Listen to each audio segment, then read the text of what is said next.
Everybody's been looking for several years now. Noel Rodriguez Alvarez was last seen in 2022. This week,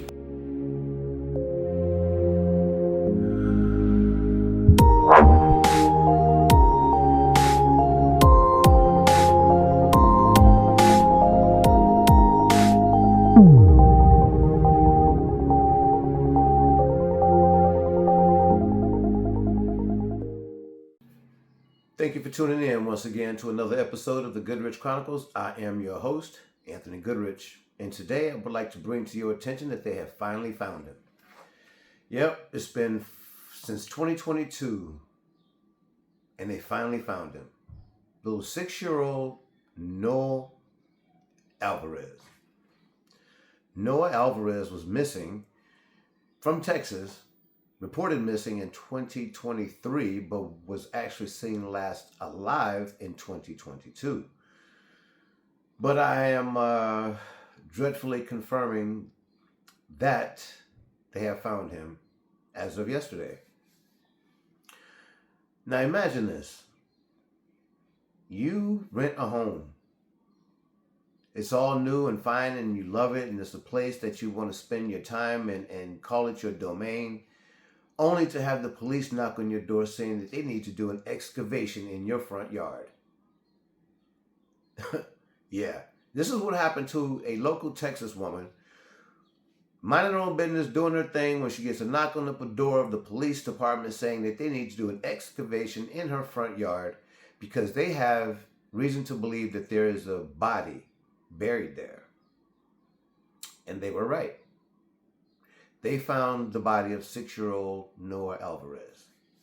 Now, apparently, his mother is responsible for the death. She left the country, okay? And she was arrested. She left to go to India. She was arrested there and brought back here. Now, I'm going to play a couple of videos for you. I need you to watch both of them because although they're two different news clips, they both bring important information that the other news clip didn't bring. So it kind of like offsets each other, but to give you a full knowledge of what has happened to this little boy, besides the fact that what actually happened to this little boy. Because to this day, they still don't know. Actually, it was just yesterday his body was found, but up until this point, they still don't know exactly what he died from. But check out the video. remains found at an Everman home. In fact, the missing 6-year-old boy that everybody's been looking for several years now. Noel Rodriguez Alvarez was last seen in 2022. This week, police returned to the home where his family once lived and excavated more from the backyard. His mother, Cindy Rodriguez Singh, was charged with his murder while he was still missing. Today, Fox 4 obtained letters written by Singh to the judge assigned to the case. Fox 4's Amelia Jones covering all that tonight. Amelia. Steve, while the positive identification brings some closure as to where little Noel was, we still don't have answers on what happened to him and how he died. Meanwhile, new letters we got a hold of from his mother, Cindy Rodriguez Singh, don't reveal what happened to him either, but it does give us some insight into her mind. 2 days after human remains were found in the backyard of an Everman home, the Tarrant County District Attorney's Office confirms they were positively identified as Noel Rodriguez Alvarez. The 6-year-old with special needs was last seen alive in October 2022 and reported missing by family members in 2023. During a multi-day search, authorities excavated the property where Noel once lived with his family and found his body buried in the backyard. It was heartbreaking. Amber Duffins currently lives in the home on Wisteria Drive. She wasn't made aware of the home's connection to the case until his mother, Cindy Rodriguez Singh, was captured in India last year and brought back to Texas on capital murder charges. I hope he gets the proper burial. 41-year-old Rodriguez Singh was recently ruled incompetent to stand trial. But in new letters Fox 4 got a hold of, she pleads to the judge presiding over the case that she is fit for court. The multiple letters are dated in April. Her handwriting is hard to read at times, and she does ramble. Excerpts from the letters include repeated phrases such as, "God knows I'm not a bad person. I'm not crazy." She writes to the judge about the competency evaluation, saying, I only had 1 day/night to study everything. I believe that is unfair. Sir/or madam, I'm truly sorry for not passing that test. Rodriguez Singh also writes claims that she's been abused and treated poorly while behind bars. They reflected maybe suspicion, paranoia, things like that, things that you would doubt were actually happening. Russell Wilson is a former Dallas County prosecutor not involved in this case. He says that since the letters were written when she was deemed incompetent, they likely won't be used if and when she does go to trial. Certainly they could potentially be evidence as punishment if she was found guilty and there was a punishment hearing. But overall, I'm not so sure that they would bear directly on whether or not she's guilty of the offense of capital murder. In the letters, Rodriguez Singh does write about her children and an alleged pending Child Protective Services case, but she does not mention her son Noel. She also doesn't mention her charges for capital murder. On one hand, somebody could say, well, this is cold callousness. On another hand, a person may look at that and say, no, she doesn't even appreciate the circumstances that have her in the incompetency in the hospital there. Wilson says the judge can't respond to the letters, but they will make them available to both parties. In this case, putting them into the public record.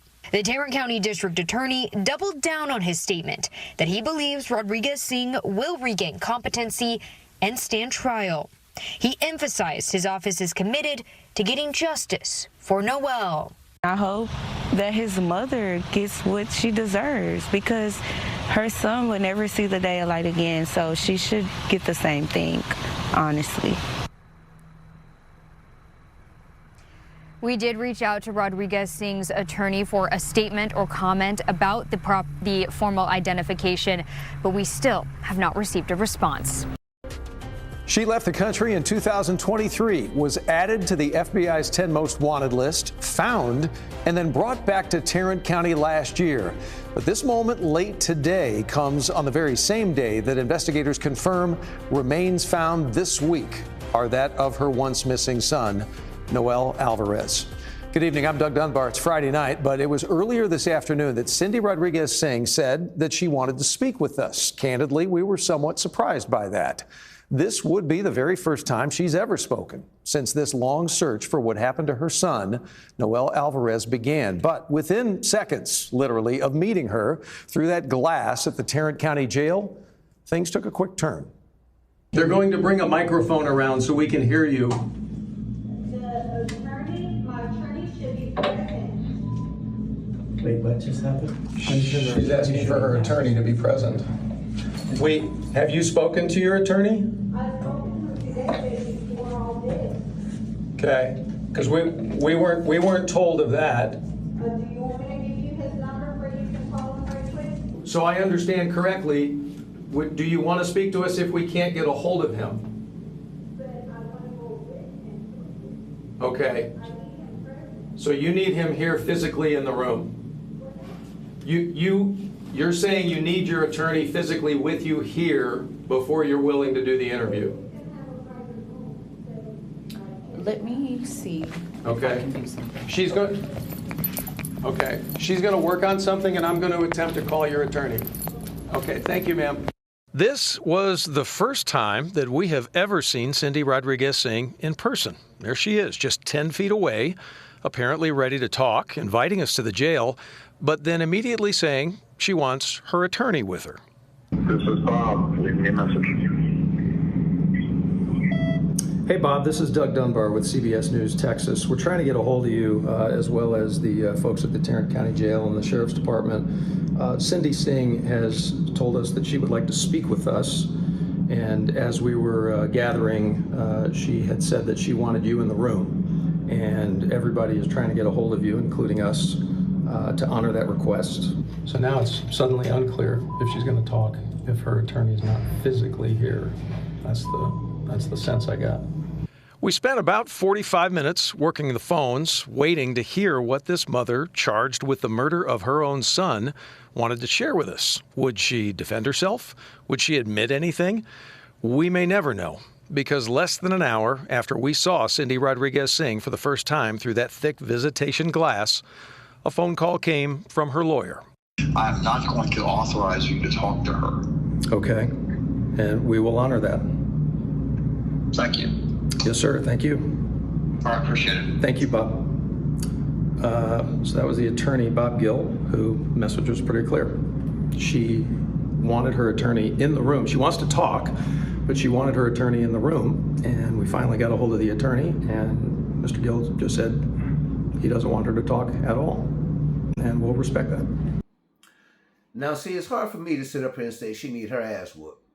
I really can't say that, because it seems like there's a lot of mental breakdown going on here. She has something go just by, you know, the letters that she wrote and the way she conducted the almost interview with the reporter at the jail tells me that she is not stable. So normally when something like this happens to some child, I'll be the first to tell you the person that took that child's life or abused that child need their ass whooped. But I'm not so sure about the mother in this case. However, she does need some type of, I'm not even sure jail is the answer to what she needs. She needs some serious help. Serious help. But first of all, we need to get to the bottom of what made her do it. What did she do? And go from there. Because this is just something that a lot of women are going through. A lot of women are going through. Whatever it is that makes them feel like they need to kill their child. But she knew she did something wrong because she left. That's the part that gets me. She left the country. So she knew she was doing something wrong. It'd be one thing if she did it and just hung around and, you know, just tried to play it off or what have you, because that shows some really mental instability. But you left and you tried to hide. So maybe your ass need to be whooped after we find out what happened. You know what I'm saying? What did that little boy go through? It's been, what, 4 years? We've been looking for him? I remember when it first happened, it was in the news. But to imagine that being in your front yard. Because when somebody dies, when you're buying a home anyway, I know this woman was renting, but when you're buying a home and someone dies on property, they have to be informed by law. They have to be informed. But if you're renting, they ain't got to tell you nothing. In fact, I'll tell you a story that I was involved in years ago in California. There was a couple of guys that I knew that were twins, and I was a radio DJ. And I was friends with one of them in particular, but I knew both of them. Well, him and I, one of the twins, he would come to my radio station and hang out, and we'd have a great time or what have you. And we'd chill and shoot the shit. And as we got to know each other and hang out more, I eventually let him know where I lived at. And do you know, I tell you, so having a conversation with one of the twins, he informed me that his brother lived in the apartment that I lived in. And he told me that he had killed himself in my apartment before I moved in. Now that kind of tripped me out. But the point behind that is that I wasn't told about it. I was a renter. The landlord had no obligation to tell me anything. But if I was buying that place, the landlord would have to tell me that someone committed suicide in there or someone died in there, what have you. So just keep that in mind and just know that when things like this happen, it depends on if somebody rented or is buying or bought a home on whether or not they should be informed if someone previously died in there. Okay? So that's a little tidbit information that you should take away from here that may be useful to you or someone that you may know. All right?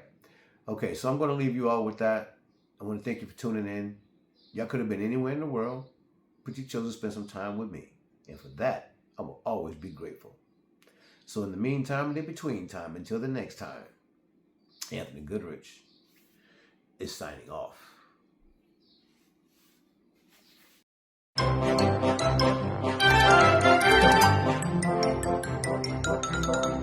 Bye.